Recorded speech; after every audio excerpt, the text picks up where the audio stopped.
Hello ಮಕ್ಕಳ, ನಾನು ನಿಮಗೆ ಲೀವ್ ಲೆಟರ್ ಹೇಗೆ ಬರೆಯೋದು ಕನ್ನಡದಲ್ಲಿ ಅಂತ ಎಕ್ಸ್ಪ್ಲೇನ್ ಮಾಡಿ ಹೇಳ್ತಾ ಇದ್ದೀನಿ. ಪ್ಲೀಸ್ ನಿಮಗಿದು ಇಷ್ಟವಾದಲ್ಲಿ ನನಗೆ ಲೈಕ್ ಮಾಡಿ ಮತ್ತು ಸಬ್ಸ್ಕ್ರೈಬ್ ಮಾಡೋದನ್ನು ಮರಿಬೇಡಿ. ಈಗ ಲೀವ್ ಲೆಟ್ರು ಕೂಡ ಒಂದು ವ್ಯಾವಹಾರಿಕ ಪತ್ರನೇ, ಅದು ಅಲ್ಲಿಗೆ ಸೇರುತ್ತೆ, ವ್ಯಾವಹಾರಿಕ ಪತ್ರಕ್ಕೆ ಸೇರುತ್ತೆ. ಇದು ಇಲ್ಲಿ ನಮಗೆ 5 ದಿನಗಳ ಕಾಲ ಸೂಕ್ತ ಕಾರಣ ನೀಡಿ 5 ದಿನಗಳ ಕಾಲ ರಜೆ ಕೋರಿ ಪ್ರಾಚಾರ್ಯರಿಗೆ ಪತ್ರ ಬರೆಯಿರಿ.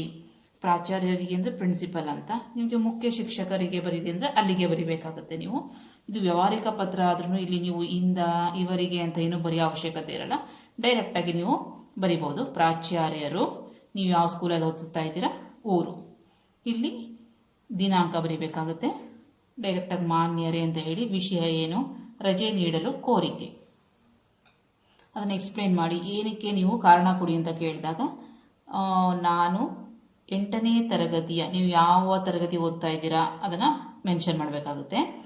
ತರಗತಿಯ ಎ ವಿಭಾಗದ ವಿದ್ಯಾರ್ಥಿನಿ, ನನ್ನ ಅಕ್ಕನ ಮದುವೆಯು 5/7 ಅಂದರೆ ಡೇಟ್, ನೀವು ಯಾವತ್ತಿಗೆ ರಜಾ ಬೇಕು ಅಂತ ಕೇಳಿದಾಗ ಆ ಡೇಟ್ನ ಏನಕ್ಕೆ ಅಂತ ಕೇಳಿದಾಗ ಅದನ್ನು ಮೆನ್ಷನ್ ಮಾಡಬೇಕಾಗುತ್ತೆ. ನೀವು 5ರಂದು ಬೆಂಗಳೂರಿನಲ್ಲಿ ನಡೆಯಲಿದೆ ಮದುವೆ, ಬೆಂಗಳೂರಲ್ಲಿ 5ನೇ ತಾರೀಕು ನಡೀತಾ ಇದೆ.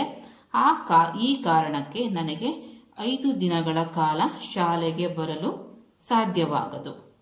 5 ದಿನಗಳ ಕಾಲ ಅಂದರೆ ನೀವು ಯಾವತ್ತಿಂದ ಯಾವತ್ತಿನ ತನಕ ಬರೋದಕ್ಕಾಗಲ್ಲ ಅನ್ನೋದನ್ನು ಕೂಡ ಬರೀಬೇಕಾಗುತ್ತೆ.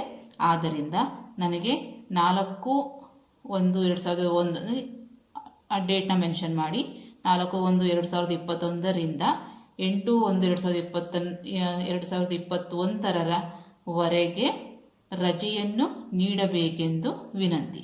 5 ದಿನ, 4ರಿಂದ 8ನೇ ತಾರೀಕು ತನಕ ರಜಾ ಬೇಕು ಅಂದರೆ ಅಲ್ಲಿ 5 ದಿನ ಆಗುತ್ತೆ.